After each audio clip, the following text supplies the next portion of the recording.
Hola, ¿cómo estás? Hola, ¿qué tal? ¿Cómo estás? Bien, ¿Cómo todo va bien, todo? muy bien. Bueno, para mí es una alegría tenerte acá. Siempre cuando charlamos con Vicky sobre cuestiones de Enjambre, esto se los voy diciendo un poco a todos los entrevistados y entrevistadas con los que voy charlando, porque es real, digamos, en esta primera tanda de entrevistas la mayoría de la gente es gente que estuvo presente o muy presente en algún tramo del recorrido que venimos haciendo con Espacio Enjambre desde que empezamos. Y siempre, como le decía el otro día también a Aruma, que es artista boliviana que entrevisté el otro día, siempre aparecen en nuestras conversaciones cuando pensamos en algo referido a a lo que es la idea nuclear de Enjambre, digamos.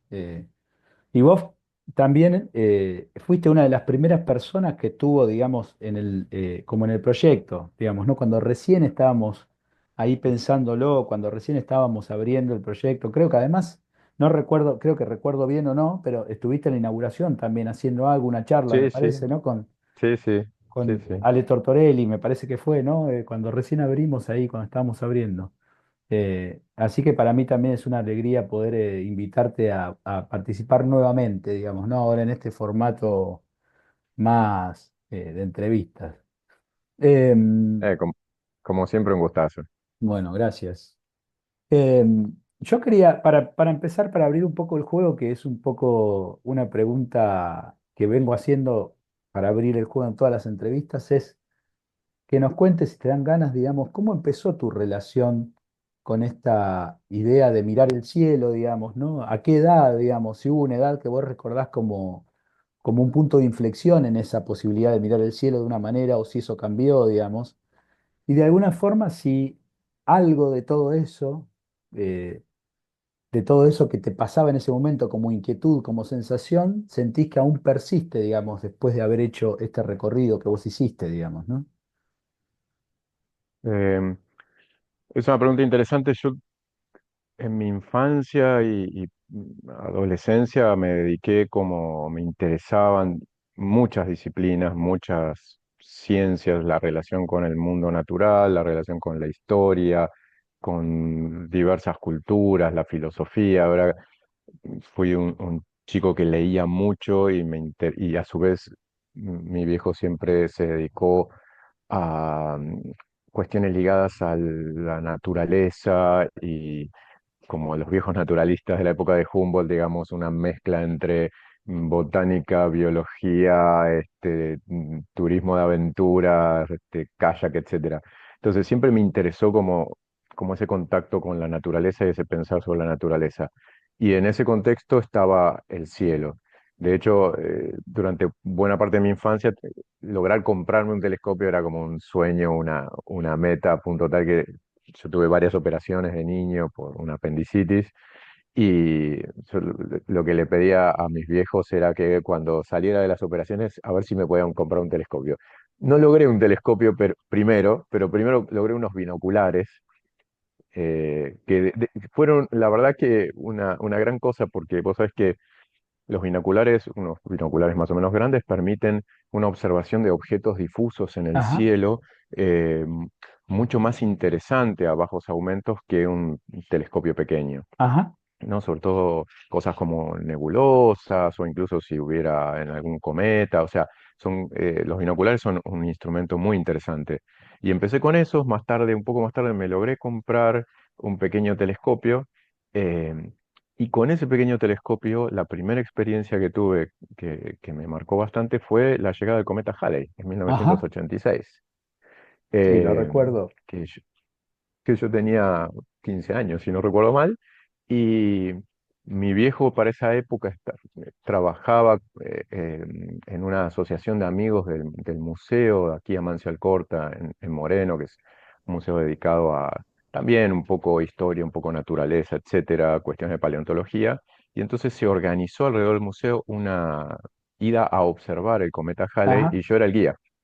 Yo era el guía improvisado Y el cometa Halley fue muy complejo porque no sé si te acordabas, pero lo esperábamos en función de su última aparición previa, lo esperábamos como muy brillante, muy impactante, no lo fue tanto. Porque fue un eh, día, la sensación que tengo es que recuerdo que fue un día o que llovía o que estaba nublado, una cosa rara pasó meteorológicamente, ¿no? Fue todo un periodo, o sea, los cometas se ven durante periodos relativamente largos, pero en el momento en el del mayor acercamiento y donde supuestamente iba a estar la mejor visibilidad, acá en Buenos Aires estuvo nublado, complicado y qué sé yo, pero a su vez el propio cometa no tuvo un brillo equivalente al de su visita anterior.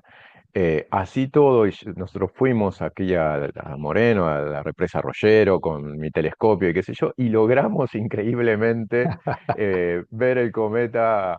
este, Fue un trabajo arduo y el entusiasmo de los 15 años y finalmente lo logramos. Pero bueno, esa fue una experiencia que resultó para mí muy interesante por esta mezcla, ¿no? De la expectativa que había entre todos los humanos y el cometa, la experiencia del laburo con la gente, la experiencia de ir al campo a ver el cielo.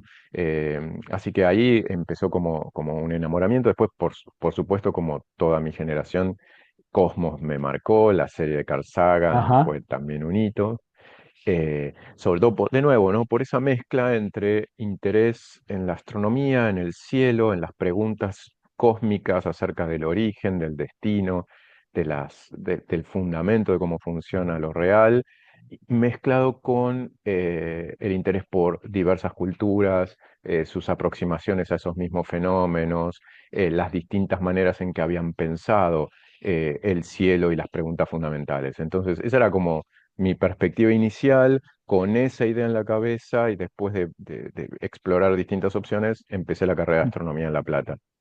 Eh, a lo largo de la carrera tiene un componente de física, matemática muy intenso. A mí siempre me habían gustado la física y la matemática, así que eso lo disfruté, pero es una carrera intensa. Pero hacia la mitad empecé a sentir que justamente la otra pata de lo que siempre me había interesado, la relación con las diversas culturas, las maneras en que las personas nos relacionamos con esos fenómenos, independientemente de los fenómenos en sí, era como algo que no estaba presente en la carrera. Así que ya para la mitad empecé a pensar que no era exactamente eso lo que quería hacer. De todos modos, me licencié con una tesis sobre cosmología teórica mientras empezaba a buscar opciones, a ver Ujú. qué hacer.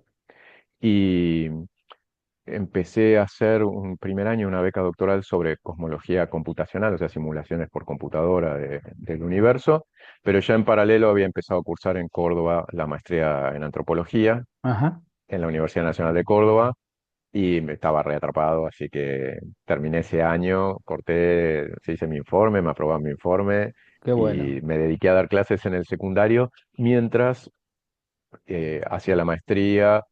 Yo ya había empezado a fines de los 90, antes de terminar la licenciatura, eh, había encontrado que existía algo llamado astronomía cultural, que se ocupaba más o menos parecía de esas cosas que a mí me interesaban, de esa interfase entre sociedad humana y cielo.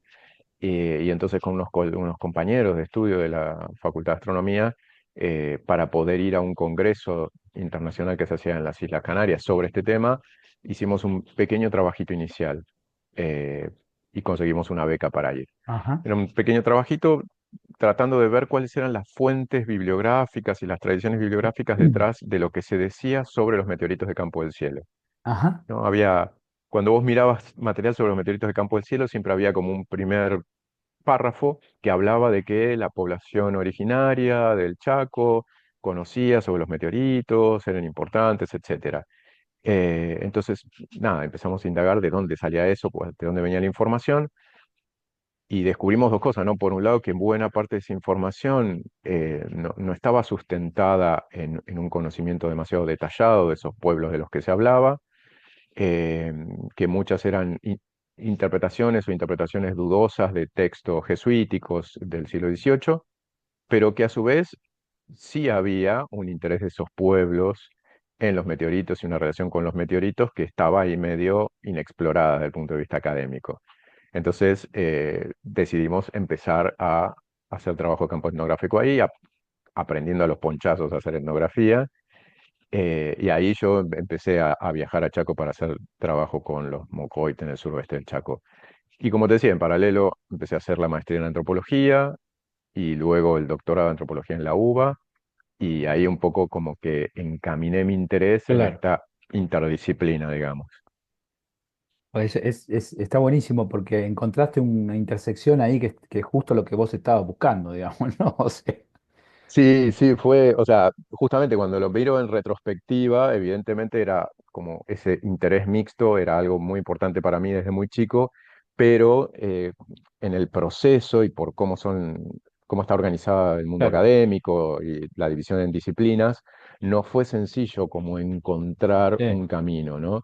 Y elegir, o sea, era como que tenía que elegir entre todos esos intereses uno solo y andar por ahí. Sí, después digamos, lo que tiene de bueno el sistema disciplinar es que uno entiende una disciplina, luego se forma en otra disciplina y luego puede empezar a hacer cruces. totalmente. Eh, es un camino largo, pero después cuando uno logra empezar a hacer esos cruces, vuelve como a ese punto de arranque, este, que es interesante. Sí creo que uno lo que aprende, que eso sí me parece que está bueno, es como la necesidad de ser riguroso metodológicamente en todas las disciplinas que concurren a un campo así Ajá, interdisciplinario, ¿no? Porque a veces el problema de lo interdisciplinario, cuando de arranque uno se manda por ahí, es como terminar una suerte de eclecticismo sí, carente, digamos, de de sustento. sustento, totalmente, sí, sí, sí, y que no termina a ser nada de nada, de todo lo que se pone en juego. Exacto. Entonces, como hablar sin demasiado conocimiento de ninguno de los campos Claro, específicos, un poco sobre todo. Entonces, eso es un peligro que se ve mucho, hoy día es muy frecuente, porque nada, hay muchos formatos de comunicación muy accesibles, muy claro. rápido para las personas, y eso muchas veces nos lleva a transformarnos en todólogos, ¿no? Hablar un poco de todo sin Sí, haber ahondado nada. sí, yo creo que ahí hay, Entonces, ciertas cosas que se fueron desarrollando de una manera como muy, bueno, las redes yo creo que alimentan mucho, digamos, ¿no? Eso, la posibilidad de que una persona que por ahí sin mucho acceso, digamos, a un conocimiento real tenga la posibilidad de ponerse en un lugar de autoridad o con una jerarquía determinada sobre ciertos temas.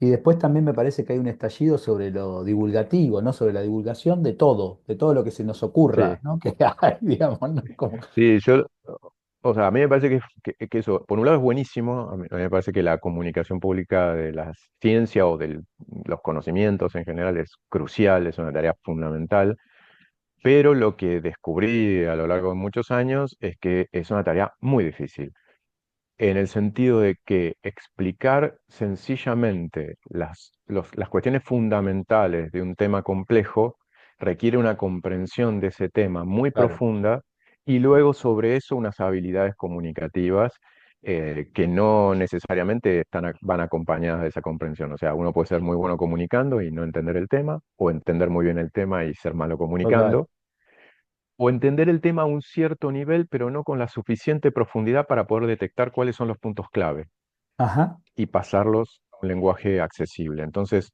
yo diría que cuando vos lográs hacer esa bajada de comunicación, que le podés contar esto a tu tío, a tu primo, eh, eso implica que hay una apropiación de ese conocimiento muy profunda y que lleva mucho tiempo, digamos. Claro, sí, sí, claro, Eh, totalmente. Eso es interesante para pensar así, como vos lo estás poniendo claramente en palabras, digamos, ¿no? Porque me parece que de alguna manera yo creo lo mismo, digamos, no se arman, pero igual también creo que hay, digamos, como diferencias, ¿no? En esto que estamos mencionando. Para mí también es interesante que haya ese nivel de exposición, porque me parece que está bueno, digamos, que circule esa información, pero bueno, sí, se presta a cosas que por ahí a veces no son del todo claras, digamos, ¿no?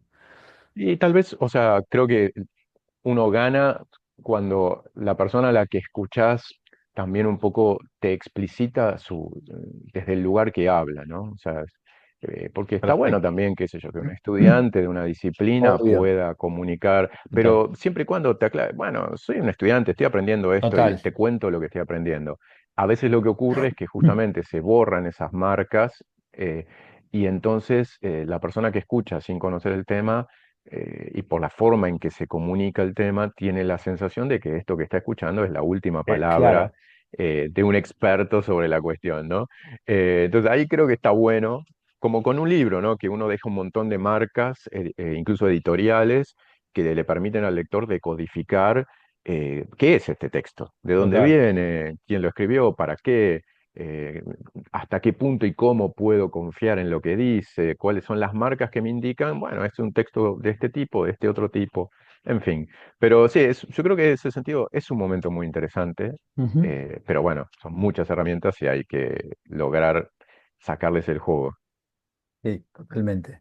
Volviendo un poco a esto que mencionabas anteriormente en relación al principio y todo lo que vos decías, porque para mí, digamos, también me quedé pensando en esto que contabas de los binoculares y la cuestión esta de ver cuestiones más o menos difusas, digamos, que hay algo también en esas primeras observaciones o en las observaciones que una persona sin demasiado conocimiento, sin posibilidad de acceso a alguna cuestión tecnológica o elementos más de un orden más tecnológico de observación, que se pone en juego, digamos, mucho también a la hora de observar el cielo, la cuestión de la imaginación, digamos, ¿no? Uno mira y ve dentro de lo que puede mirar, ¿no? Con las posibilidades que tiene. Y también hay un juego que se produce desde lo que uno imagina que está sucediendo ahí o desde lo que uno imagina que está mirando ahí o viendo, digamos, ¿no? ¿Pensás que hay lugar en la astronomía moderna para la imaginación todavía, pese a todos estos avances tecnológicos, a todas estas cuestiones que están puestas en el orden, digamos, de esto? Sí, sí, yo, o sea, creo que sí, o sea, de hecho, o sea, como antesala a la respuesta, con el tiempo y con mi experiencia con la astronomía de pueblos originarios, Ajá, me fui volviendo cada vez más entusiasta de la observación a simple vista, ¿no? O sea, hay un montón de cosas que como habitantes de las ciudades hemos perdido de la riqueza gigantesca de la observación a simple vista, de todo lo mm, que se puede aprender mirando a ojo desnudo el cielo diurno y nocturno, ¿no? ajá, Ambos. Respecto al tema de la imaginación, yo creo que sí. Primero porque la imaginación tiene como, clasificándolo burdamente, como dos dimensiones, ¿no? O sea, está por un lado el componente individual, personal, en el imaginario, pero después hay un componente muy profundo que sirve de sustrato a esa acción individual del imaginar, que es el imaginario, los imaginarios sociales ajá, que nos constituyen como sujetos. O sea, imaginar no es un asunto meramente individual. perfecto. También, pero no solamente individual. Es algo que hacemos como parte de mundos humanos, ¿no? Ujú, Y que lo hacemos siguiendo expectativas, patrones, intereses, temores que se construyen socialmente, colectivamente, y que los tenemos hechos carne y que forman parte de nuestra subjetividad. De hecho, eso para mí es un tema de estudio importantísimo en el abordaje de las astronomías de cualquier grupo humano. La astronomía académica contemporánea, más allá de sus mediaciones tecnológicas, más allá de su eh, uso de las matemáticas y de la física, involucra enormes cantidades de imaginación ajá, social y sobre ella individual. Solo que hay, digamos, como una tendencia a intentar no ponerlas en primer plano, no visibilizarlas, no, o sea, se supone o se intenta construir lo que se entiende como una aproximación objetiva, ajá, donde las metáforas de base y las imágenes mentales que están por detrás eh, suelen quedar puestas como al costadito y como en segundo plano. Sin embargo, es súper interesante analizarlas porque cuando uno rasca un poco bajo la superficie, advierte cuáles son, ¿no? Esas ideas motoras que después, sobre las cuales después se construyen modelos matemáticos o lo que uno quiera. Pero hay concepciones de qué es el universo, cómo funciona, a qué se parece, cuáles son los vínculos entre los fenómenos, cómo deberían ser las explicaciones que uno debería encontrar, ajá, qué es una explicación, eh, que están, que subyacen, ¿no? Y que están ahí y que se manifiestan en distintos momentos, a veces uno puede encontrarlas cuando se generan rupturas, ¿no? Cuando lo que la gente espera y lo que ocurre no combinan, o cuando hay una pelea, o cuando hay una disputa entre marcos teóricos. En esos momentos de ruptura a veces emergen como las tramas que están por debajo y uno puede observar esos imaginarios de una manera más Ajá. clara. Así que sí, sí, siguen, están muy presentes. No, eso es muy interesante porque a mí me parece súper interesante primero esto que vos mencionás sobre el tema de la imaginación y cómo se construye la imaginación, que uno supone que es algo singular, digamos, y en realidad es una composición colectiva también, digo, ¿no? Hay una parte que tiene que ver con la persona, pero tiene que ver con el imaginario social en donde esa persona está incluida, digamos, ¿no? O sea, Ujú, no es, es imposible que eso quede aislado, digamos, ¿no? Pero me parece que es interesante porque también a partir de esa, cuando recién hablabas de las explicaciones o de qué es lo que se explica y cómo se explica, me parece que es interesante pensar cómo a partir de esa mirada y de esa lectura, o esto que vos decías que está buenísimo, de esto de la observación desnuda, digamos, ¿no? De mirar a simple vista, digo, que vos mencionabas que se perdió mucho, de qué manera, digamos, esas lecturas, esas posibilidades, digamos, de mirar de una determinada manera, también construyen los relatos que circulan, digamos, ¿no? Socialmente sobre esos fenómenos o sobre esas cuestiones, ¿no? O sea, eso me parece que es súper interesante. Creo que quizá también hay algo interesante en relación a la imaginación, ponele en que en cierto momento de la humanidad, ponele en el siglo XX, a mitad del siglo XX, con todo el tema de la carrera espacial y todo eso, había una o por lo menos esa es la sensación que yo tengo, una mirada sobre lo espacial, ponele que tenía determinadas características, ¿no? El tema de la conquista de otros planetas, la exploración, digamos. Después llega el final del siglo XX y ya empieza a mirarse el espacio como un posible lugar de peligro, digamos, ¿no? Como algo, ¿no? Estas cosas, estas noticias catastróficas que aparecen a veces, ¿no? No el meteorito que va a pasar, digamos, ¿no? Cerca de la Tierra y qué pasaría si no pasa tan cerca, impacta. Y ahora, digamos, con todas estas cuestiones de los otros viajes, esta segunda etapa, ¿no? De viajes, supuestos viajes espaciales, de nuevo vuelve a aparecer esta cuestión que tiene que ver más, que me da la sensación a mí, con un modelo más extractivista también, ¿no? Me da una sensación de ese orden, ¿no? Con el vínculo con el Hay, espacio. es complejo y es muy interesante si uno, o sea, por supuesto, ¿no? Estamos hablando en este caso de la tradición de matriz Mm. euro-norteamericana, sobre Total. todo, Sí. digamos. Si uno analiza históricamente esos imaginarios sobre el cielo en esa tradición en particular, vas a ver que hay como varias notas superpuestas que se van encontrando y entran a veces en resonancia y a veces están en contrafase, ¿no?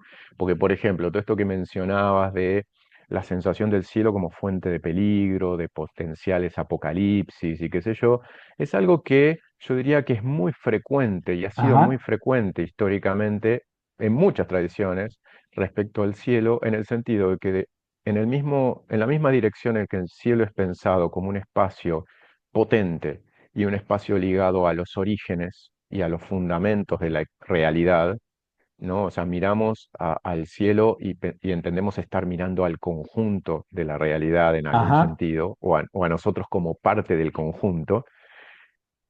Por esa misma razón, cualquier alteración percibida en eso que entendemos como una especie de ícono del conjunto nos hace preocuparnos por el destino, ¿no? Por Ajá. el final, por el posible acabar de ese conjunto del cual el cielo es como el ícono.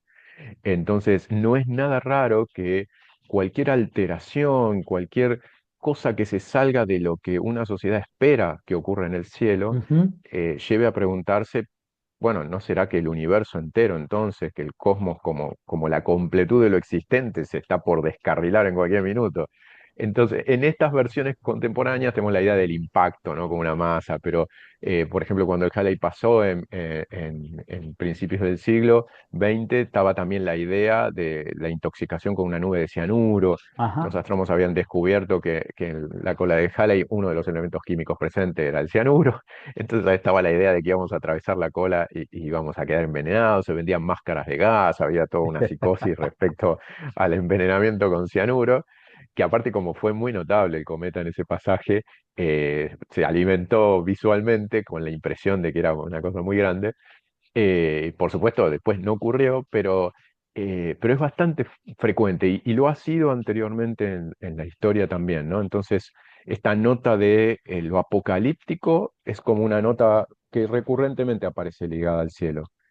Ahora, después la otra nota que vos mencionabas, la idea de la exploración, la idea del pionerismo, la idea del descubrimiento, la épica de la humanidad expandiéndose y explorando nuevas fronteras, como Star Trek y estas Sí, cuestiones, que reproduce un imaginario que en nuestra tradición que hemos heredado, euro-norteamericana, es un imaginario que ya viene del siglo XV, de la expansión ultramarina europea, total. ese imaginario, ¿no? De nosotros vamos a ir a descubrir estos nuevos mundos y esto va a ser como una especie de nuevo horizonte para la humanidad, etcétera, etcétera, que tiene, por supuesto, como contracara ese carácter extractivista, por un lado, o sea, vamos a ir a buscar recursos ahí, Sí, ese carácter civilizatorio, nosotros le vamos civilizatorio. a enseñar a quien sea que nos encontremos lo que es bueno, cuántos pares son dos botas, o tres creo que era el dicho.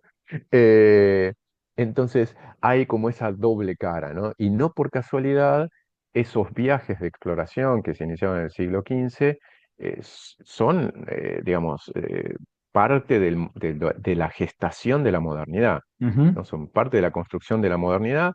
El orden capitalista se funda también sobre esa expansión de la modernidad y esa salida colonial, o sea, no son cosas independientes. Eh, en el caso de la carrera espacial durante el siglo XX, también se dio en el contexto de la Guerra Fría, o sea, Ajá. era también una competencia, como fue en el siglo XV la expansión ultramarina, una competencia entre potencias mundiales europeas en la búsqueda de recursos, y a su vez también, increíblemente, mientras era una competencia entre bloques en franca oposición, se había generado, sobre todo en el mundo académico, la idea de que la exploración espacial, enfrentándonos a un otro, mucho más otro, que sería el espacio o lo que nos pudiéramos encontrar allí, era una fuente de potencial unidad para la humanidad. Que siempre me pareció muy curioso, ¿no? La idea de que nosotros nos íbamos a unir como especie humana Sí, porque nos íbamos a enfrentar a algo todavía sí, más radicalmente otro. sí. Pasó un poco en la Eh, pandemia eso también, ¿no? Como esta cosa, ¿no? También. De la representación del virus, ¿no? Digo, como que se armó algo de ese término, ¿no? Bueno, ahora vamos a funcionar como un grupo homogéneo que va a reaccionar frente a Sí, eso, ¿no? Como que, sí, sí, sí. Sí, sí, es muy interesante porque fíjate que es como en un punto un desplazamiento de el problema de la otredad a un límite que esté más afuera. más O sea, afuera, totalmente. no es Sí. reconciliarnos con la otredad, es que ahora como hay un otro más otro, Ahí, entonces claro, vos y yo podemos ser uno porque hay otro que es todavía una más alteridad mayor. diferente, más diferente. Es aún más diferente que lo que vos sos de mí. Sí, es una cosa muy curiosa, muy interesante, y que nos pinta el cuerpo entero, ¿verdad? Total. Como procesamos la diversidad. Pero sí, así que el cielo justamente, si para algo da, es para una gigantesca y muy fecunda construcción de imaginarios que como decíamos, ¿no? Tienen como todo este trasfondo social y colectivo sobre el cual después juegan las modulaciones personales o individuales, ¿no?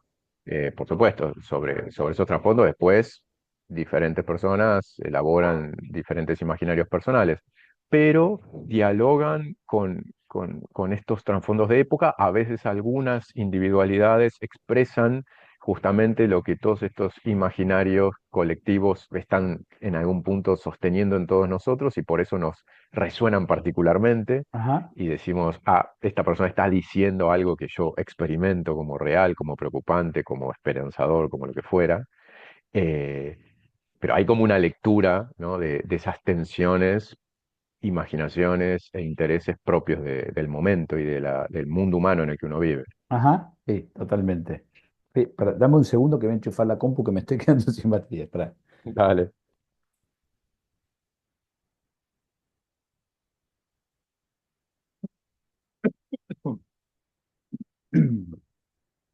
Ahí estoy. Em, Me quedaba pensando en esto y en relación. pensando en todos estos relatos que vos decís, que es cierto, digamos, tienen una mirada más que viene, nos viene más de Europa o de Norteamérica, sobre todo bueno, en el siglo XX no, fue repartido eso, ¿no? Pero me parece que el relato americano se instaló, digamos, como una cosa que ¿no? Nos empapa a todos y parece que todos vemos a través de ese lente, ¿no? Y que también extraña la sensación de pensar que uno puede correrse de ahí. Y te quería preguntar algo en relación a eso. Porque me parece que en la posibilidad, digamos, de tener estos otros relatos, ponerles en las culturas con las que vos trabajás o investigás, digamos, ¿no? Que son ese otro relato que uno puede ir a buscar, digamos, para construir una mirada distinta, ¿no? Por fuera, porque uno parado desde acá pareciera esto, que es imposible salirse de esa mirada. Sin embargo, hay un montón de otras miradas, digamos, ¿no? Hay un montón de otros imaginarios en relación al cielo. Me quedaba pensando en tu investigación, digamos, qué relatos, digamos, o qué prácticas de observación te han impactado más de estos pueblos con los que vos trabajás o investigás, digamos? O sea, la primera cosa que a mí me impactó fue en el caso del grupo con el que yo más trabajo, que son los Mocoy del suroeste del Chaco argentino, que tienen una relación de relativa cercanía lingüística y cultural con los Khom, o el Toba, que en general son más conocidos para el público. Lo que más me impactó es la forma en que la observación del cielo a ojo desnudo, muy detallada, forma parte de la vida cotidiana, ¿no? Está Mm, integrada en la vida cotidiana, forma parte de las referencias normales para actividades, para expresiones, experiencias de muy variado tipo de la vida cotidiana, ¿no? Yo sobre todo trabajé mucho en comunidades rurales, también después en comunidades periurbanas y urbanas, pero en las comunidades rurales es muy notable eso y me despertó una fascinación por una experiencia que yo incluso siendo un aficionado a la astronomía de toda la vida, astrónomo después profesional, etcétera, no, yo no personalmente no tenía. ajá, Eh, Porque es esto, es la gente mira el cielo, conoce su cielo, conoce la relación entre el paisaje celeste y el paisaje terrestre desde su casa, y mirar el cielo desde el patio de la casa es una actividad cotidiana, de modo ajá, tal que una persona anciana te puede dibujar el cielo nocturno de determinada época de memoria a pleno día de una forma increíble. Después, otro punto que me pareció fascinante es, o sea, en esos cielos donde uno tiene mucha oscuridad y por lo tanto se ven claro. muchas cosas, la Vía Láctea, ¿no? Lo que los astrónomos académicos llamamos la Vía Láctea, que se ve como una gigantesca franja de brillo difuso que atraviesa todo el cielo, pero que aparte se va moviendo durante la noche y a lo largo de los meses, es como muy impresionante en su impacto visual. Y a su vez, para los Mocoit y para muchos grupos sudamericanos, es muy importante las manchas oscuras que se ven dentro de esa zona Ajá, brillante.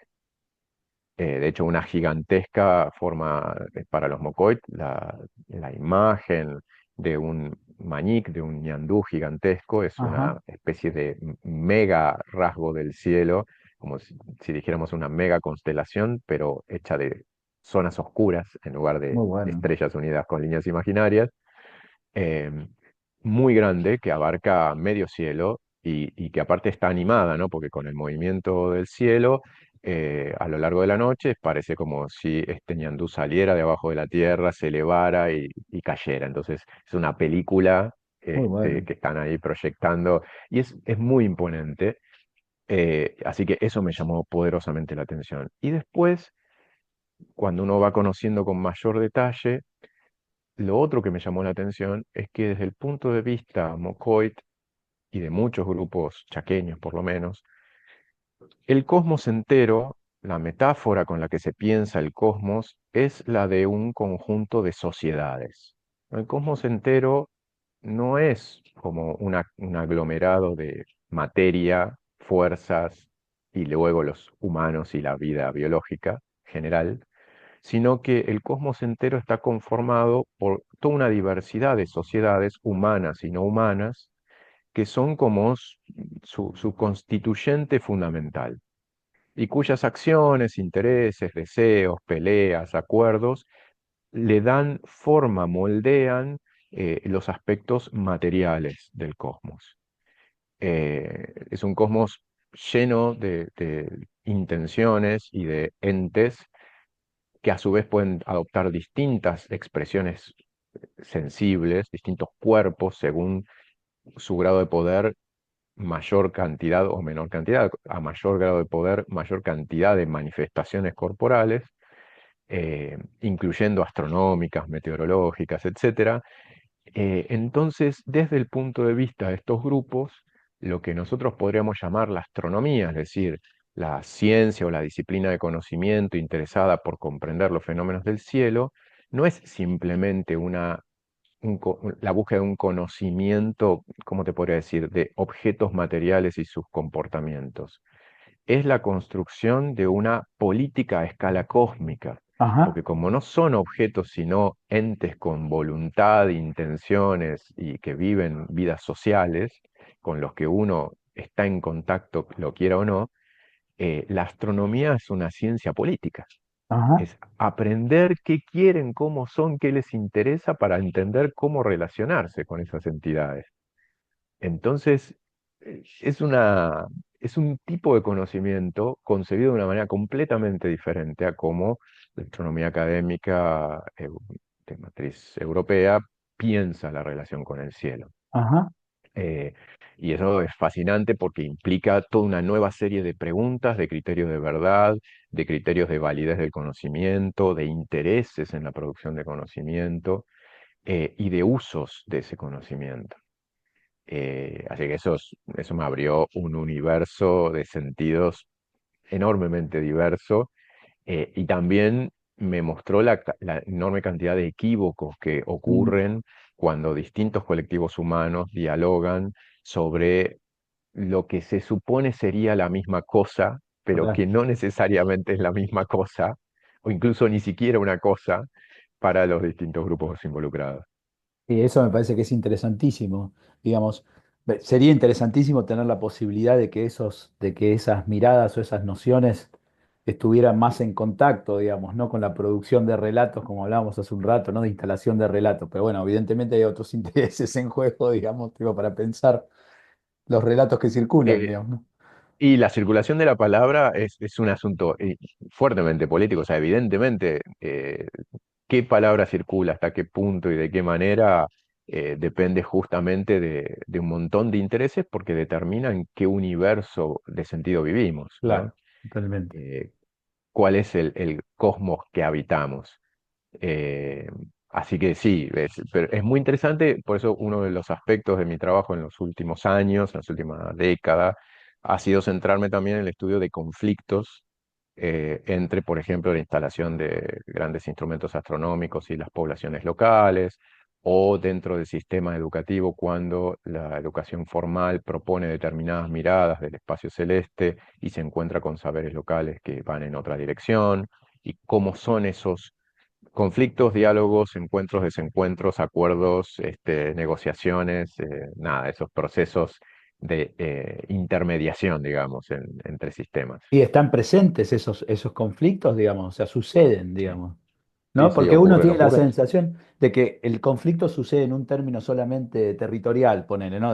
Para decirlo muy básicamente de alguna manera, pero no, están estos conflictos también, digamos. O sea, Sí, sí, sí, ocurren desde cosas muy micro, como, qué sé yo, un estudiante indígena que en una clase de astronomía en el colegio tenga una crisis chamánica, porque el tema del que se está hablando toca cuestiones e implica una movilización de emociones que para él tienen otro sentido que para el docente que a lo mejor no conoce de ese marco cultural, hasta conflictos que involucran recursos y territorios a gran escala, como puede ser, qué sé yo, el conflicto que hoy día todavía está presente con la instalación de telescopios en la cima del Mauna Kea, el volcán más grande de las islas de Hawái, eh, que hay un conflicto muy serio entre los Kanaka Maoli, la población nativa hawaiana, y los consorcios que instalaron telescopios en esa cumbre y que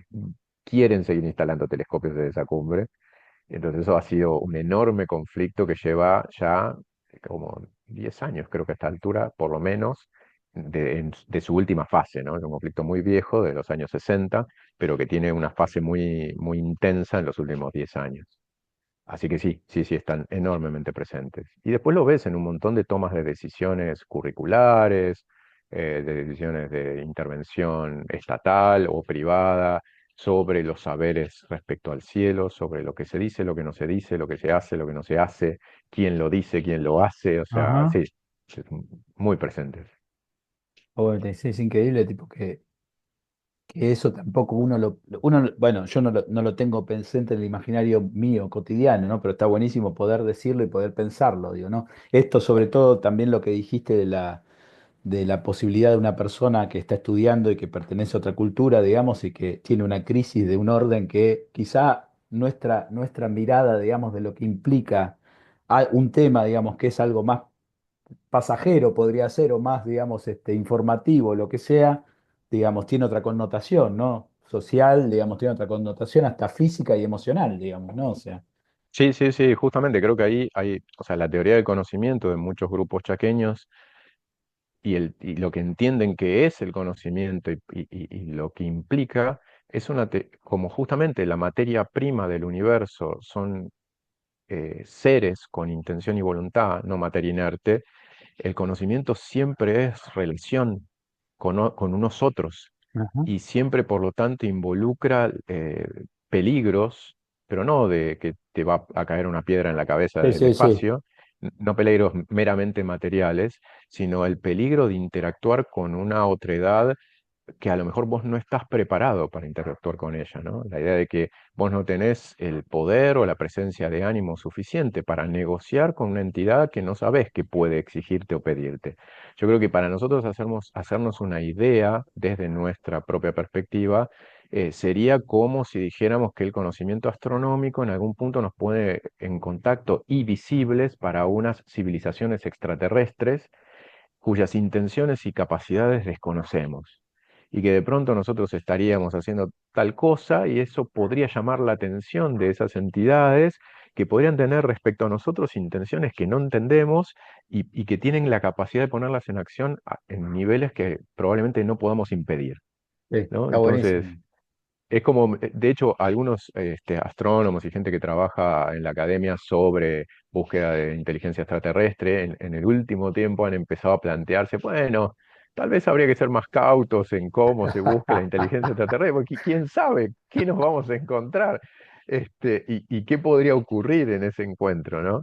Entonces, por eso yo siempre digo, si el día de mañana aparece una civilización extraterrestre de visita, llamen pueblos originarios americanos para Para medir, intervenir, claro, para intervenir, van a tener porque tienen, más plasticidad, digamos, para pensar la tienen cuestión. milenios pensando sobre este tipo de cuestiones. Llevan milenios pensando sobre cómo se dialoga con otredades muy otras en situaciones de asimetría de poder, ¿no? Donde aparte uno no es el que tiene la sartén por el mango.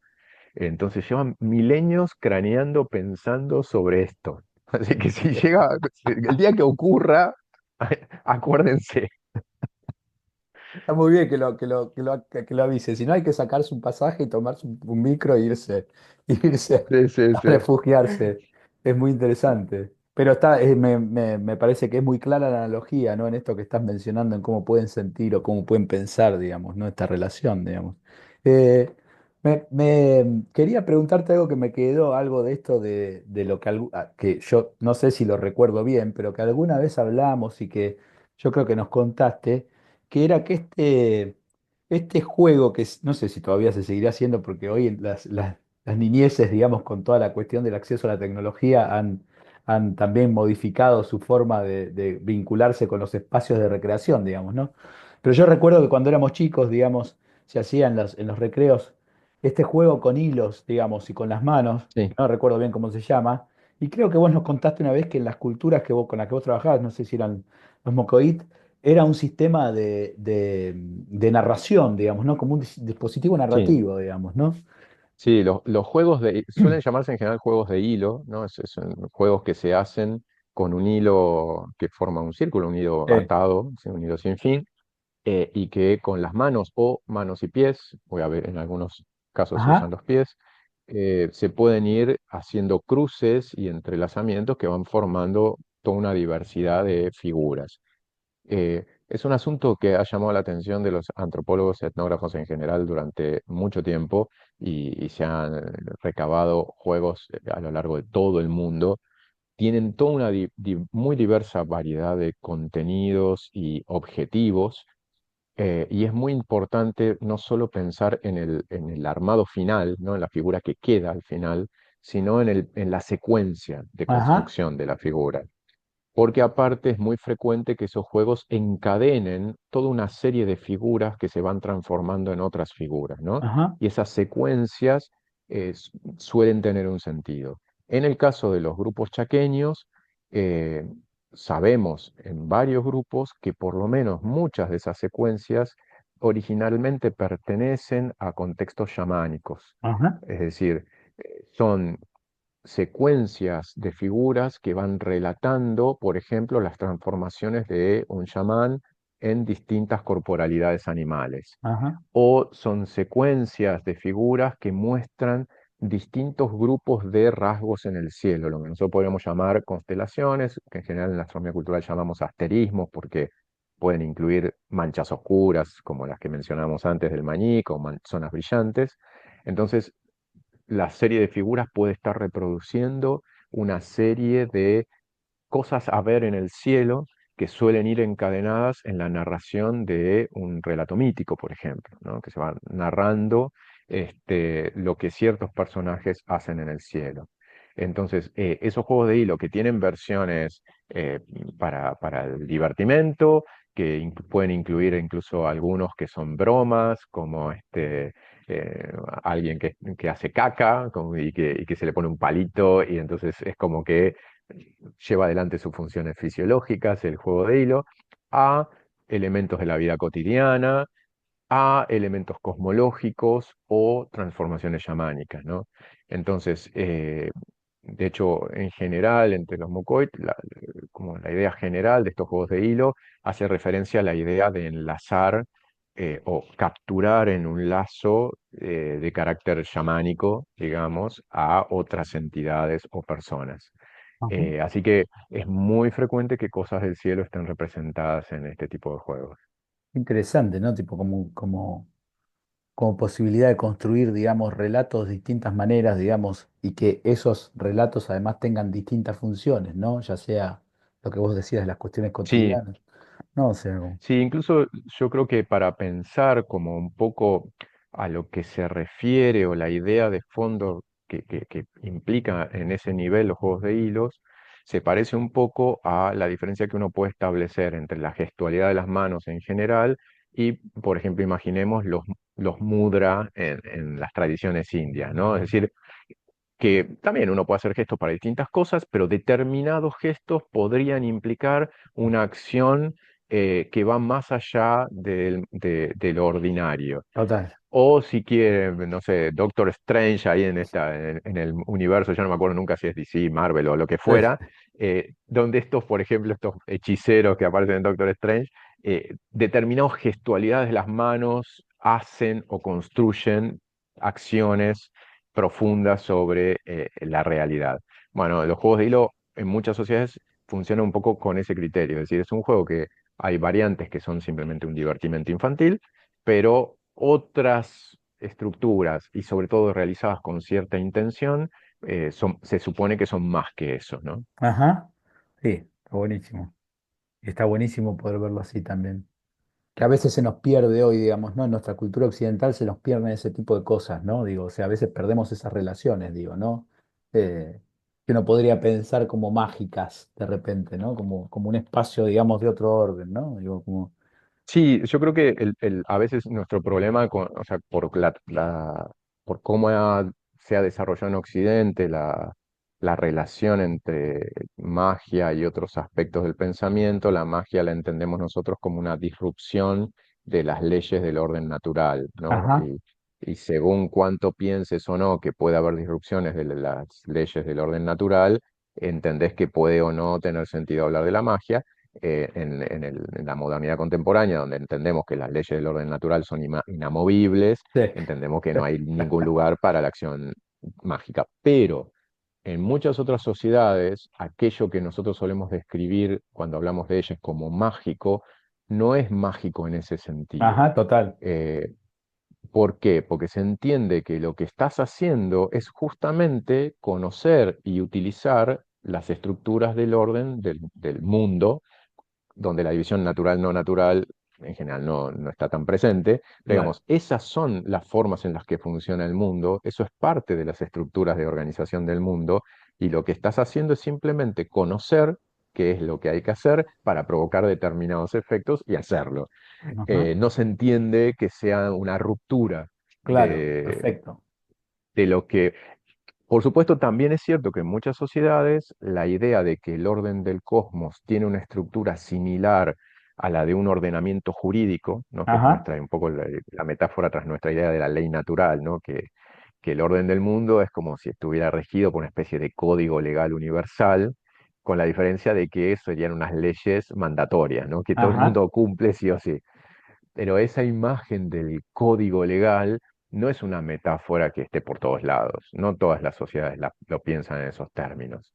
En el caso de las sociedades chaqueñas, definitivamente yo diría que no está esta idea de que existe una especie de leyes como reglas así definidas por las palabras exactas que se ajá, usan y qué sé yo, como un formulismo jurídico, sino que se entiende que las regularidades del cosmos, siendo un cosmos conformado esencialmente por entidades con voluntad en relación, son del orden de las regularidades de la conducta de los seres con voluntad, ¿no? Como ajá, uno puede decir que conoce a un amigo o a una pareja porque más o menos a lo largo del tiempo se forma una idea de qué tipo de cosas hace y no hace, o puede hacer o no puede hacer, o que cuando pone la cara así o levanta el tono así significa más o menos tal cosa, pero no es algo absolutamente certero, y la persona no hace exactamente siempre lo mismo. ujú, Hay unos ciertos patrones, hay pistas, pero no hay una mecánica rígida. claro. En- entonces, yo creo que en muchos casos chaqueños, como las metáforas por debajo de la idea de cómo es el orden del universo, dialogan más con ese tipo de ideas. Buenísimo. Te voy a hacer una última pregunta, así no te quito más tiempo. Y nada, me parece, me quedaría hablando, digamos, ¿no? Porque me parece súper interesante todo y que está buenísimo, digamos, y está buenísimo también un poco, es la idea de estas entrevistas, ¿no? Poder empezar a aportar, digamos, miradas diferentes o abrir temas que por lo general no están, ¿no? Digo, vinculados tampoco, digamos, en espacios que, porque por ahí el público que va a acceder, digamos, a estas entrevistas también va más del orden de los talleres de escritura, digamos, y está buenísimo como poder empezar a empapar las miradas de la escritura de otras cosas, digamos, ¿no? Mm, De otras formas sí, de sí. pensar, de otras posibilidades de abrir el juego a otras cuestiones, digamos, ¿no? Como última pregunta, se me había ocurrido preguntarte si vos tuvieras que pensar o elegir una idea clave, digamos, que las personas que no están en contacto, digamos, con el tema de la astronomía o con la observación del cielo, tuvieras que pensar, digamos, el vínculo entre humanidad y cosmos, ¿cuál podría ser esa idea clave? Una, dos, porque por ahí no hay una idea, condensar en una idea clave, por ahí es mucho, pero una Mm. serie de cuestiones ahí en esa relación, digamos, hoy por hoy, digamos, ¿no? Es una buena pregunta, compleja. Yo creo que la primera parte de una respuesta que se puede intentar a esta pregunta es que la relación humana con el cielo parece ser algo, primero que nada, importante. O sea, la gente parece darle relevancia a la relación con el cielo, aunque uno a priori pudiera imaginar que dado que es algo, una dimensión de la experiencia a la que es difícil acceder, de la que es difícil extraer recursos, tal vez uno podría pensar, aunque no todas las sociedades humanas piensan eso, que sea difícil acceder o difícil extraer recursos, uno podría pensar tal vez que sería un ámbito medio ajeno, medio que es un interés que aparecería cuando, no sé, la gente tiene mucho tiempo libre o cuando se resolvieron otros temas, pero todo parece indicar que no, todo parece indicar que el cielo es importante para los humanos en general y en casi todos los lugares. Eh, no parece obvio que debiera ser así, pero da la impresión de que es así. Entonces, Ajá, ese es un primer punto. El cielo es importante. La segunda cuestión es que el cielo parece remitir con cierta intensidad a los imaginarios vinculados al origen y al destino, como hablábamos al principio, a los imaginarios vinculados a la estructura general de lo real, o sea, qué es el mundo, de dónde sale, a dónde va, cuál es nuestro rol ahí. Eh, Son como preguntas que surgen una y otra vez de distintas maneras cuando los humanos se relacionan con el cielo, ¿no? El cielo pareciera estar conectado a lo fundante. Por eso diríamos que muchas veces está conectado a lo que podríamos llamar lo sagrado en términos generales, ujú, o lo potente, o lo fundante, lo que sostiene la realidad o la existencia. Eh, entonces ahí es creo que es como un segundo elemento. Y un tercer elemento es que en muchos casos, no diría siempre, pero en muchos casos, como está ligado a esto de lo fundante, lo estructurante, el origen, el destino, está también ligado al poder, ajá, a, a la reflexión sobre el poder. Eh, en diversas formas, con distintos formatos, pero justamente el poder, la capacidad de actuar, la capacidad de hacer que otros actúen, la capacidad de otros de hacer que uno actúe de cierta manera, lo que es posible y lo que no se mm, puede. O sea, todo lo que tiene que ver con la potencia es como un tema que aparece como recurrentemente ligado a lo celeste, de muy distintas maneras. Por supuesto, de nuevo, tomando la idea de mis amigos chaqueños, yo no diría que estos son leyes, ¿no? Principios jurídicos inamovibles. Sí me da la impresión de que son elementos frecuentemente presentes en la experiencia humana del cielo. está buenísimo. Así que, nada, qué sé yo. Y si querés, o sea, en un punto redondeándolos, el cielo parece para la gente tener sentido, o Ajá, el cielo convoca a encontrarle o leer o pensar o descubrir en ese cielo sentido. está Eh, buenísimo. Porque me parece que ahí hay un punto, ¿no? En esa construcción de sentido cotidiano, ¿no? No está por fuera del cielo, digo, ¿no? Hay algo sí, de esa convivencia, de esa relación, la que sea que uno tiene con eso, me parece que sí, que está en esa construcción de sentido que vos decís, y ahí también aparecen quizá toda esa construcción de imaginarios, ¿no? Digo, en esa parte que se construye de sí. sentido, en ese espacio, me parece que también va sucediendo todo esto que un poco fuimos, viste, comentando y fuimos pensando. Bueno, nada, yo te agradezco, como siempre, Millón, porque siempre es una alegría poder charlar y poder pensar, digamos, sobre todo, ¿no?